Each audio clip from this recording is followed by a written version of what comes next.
Halo teman-teman, selamat datang kembali di podcast Kebangkitan Spiritual bareng gue Dodo Ausi.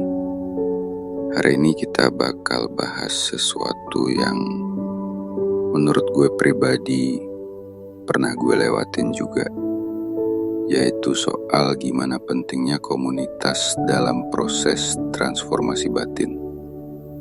Apalagi pas lagi di titik rendah hidup. Kadang kita ngerasa gue sendirian banget. Padahal kalau dipikir-pikir, banyak juga loh orang-orang yang lagi melewati rasa sakit dan pencarian makna hidup kayak kita. Nah, makanya komunitas itu jadi pegangan yang luar biasa.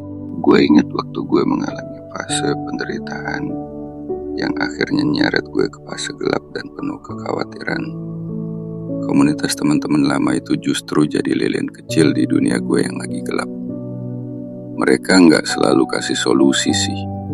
Terkadang cuma duduk bareng, ngedengerin gue ngeracau, atau kadang cuma diem. Tapi itu udah cukup buat bikin gue ngerasa nggak sendirian. Nah, buat kalian yang lagi nyari cara buat gabung komunitas atau pengen aktif di kelompok yang sejalan sama nilai spiritual dan pertumbuhan pribadi, saran gue sih mulai dari hal sederhana. Bisa dari join grup diskusi buku spiritual, ikut seminar daring, atau bahkan bikin circle kecil buat sharing pengalaman batin. Jangan nunggu komunitas sempurna dulu, karena kadang justru dari ketidaksempurnaan itulah ikatan tulus kebentuk. Penting juga menurut gue untuk berani menciptakan ruang yang aman dan terbuka.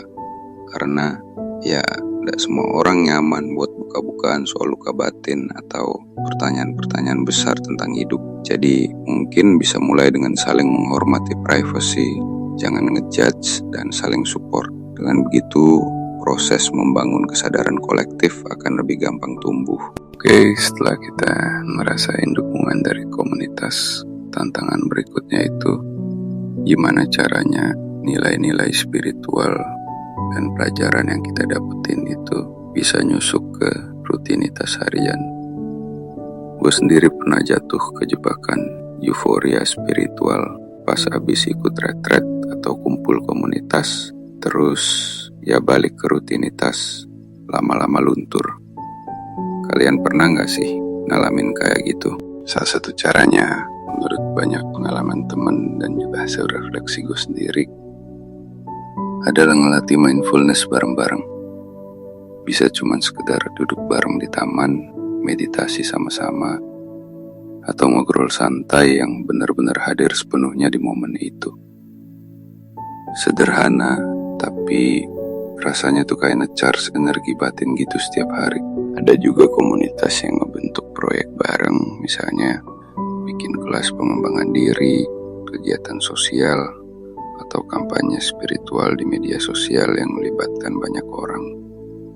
Proyek-proyek bareng ini bukan cuma memperdalam keterikatan, tapi juga nyebarin vibe positif ke masyarakat lebih luas. Gak usah takut mulainya dari kecil. Kadang langkah-langkah kecil justru bikin perubahan yang gak kita duga. Kalau ngomongin soal memperluas kesadaran kolektif, sekarang tuh era digital sama teknologi itu benar-benar membuka peluang. Gue sendiri awalnya skeptis. Apa iya medsos bisa ningkatin spiritualitas? Tapi ternyata dari banyak kasus, medsos tuh bisa jadi alat buat connect sama orang-orang satu visi dari seluruh penjuru. Bahkan bisa nyentuh mereka yang awalnya gak kenal sama sekali sama konsep kebangkitan batin. Beberapa komunitas sekarang udah banyak banget bikin workshop dan pelatihan online. Tujuannya supaya anggota gak cuma pintar ngomongin teori, tapi benar-benar terampil menerapkan nilai-nilai spiritual, baik itu empati, kesabaran, sampai ketangguhan dalam menghadapi masalah. Dan serunya lagi banyak pelatihan yang menggabungkan aspek sosial, misalnya pelatihan menjadi fasilitator healing circle. Gue lihat juga kolaborasi lintas komunitas dan sektor, entah itu organisasi sosial, lembaga pendidikan, bahkan bisnis, bisa ngebangun inisiatif-inisiatif besar yang bikin perubahan masif. kayak program nasional atau global soal kesehatan mental, pendidikan batin, atau kampanye peduli sesama. Itu semua menurut gue cara nyata buat mempercepat proses kebangkitan spiritual. Bukan cuma di komunitas kecil, tapi juga di ranah yang lebih luas. Nah guys, kadang-kadang kita terlena sama semangat komunitas, tapi ngecek lagi, sebenarnya seberapa jauh sih kesadaran kolektif itu tumbuh di antara kita. Itu penting biar perubahan yang kita upayakan gak cuma sekadar wacana doang. Gue bukan ahli statistik sih, tapi sekarang udah banyak banget indikator dan metrik sederhana yang bisa kita pakai. Misalnya tingkat partisipasi anggota, perubahan cara berpikir, atau dampak nyata ke lingkungan sekitar. Evaluasi rutin juga, ini kadang malesin ya, jujur.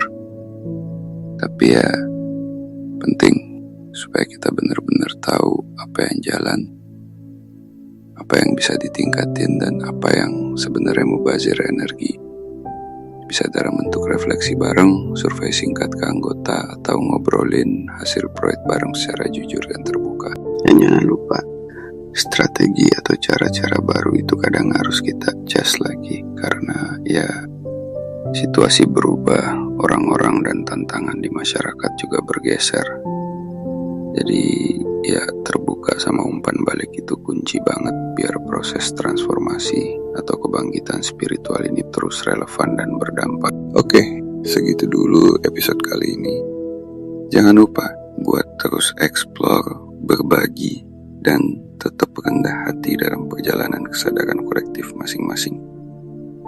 Gue, Dodo Ausi, pamit dulu. Dan ya, jangan khawatir, karena perjalanan ini masih panjang dan bakal terus kita obrolin bareng di episode-episode selanjutnya. Sampai ketemu lagi.